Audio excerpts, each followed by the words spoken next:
Va kokie gražuoliai. Gražuoliai verda. Tikėkime, kad bus ir skanus, ne tik gražus.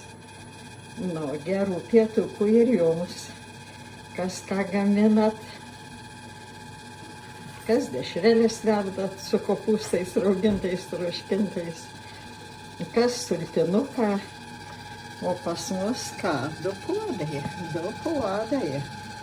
Čia ir su varške yra, ir su mėsyte.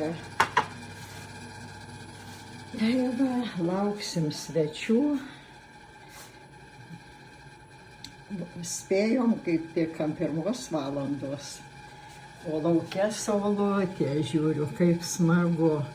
Oi. Nu, geros dienelės, brangieji.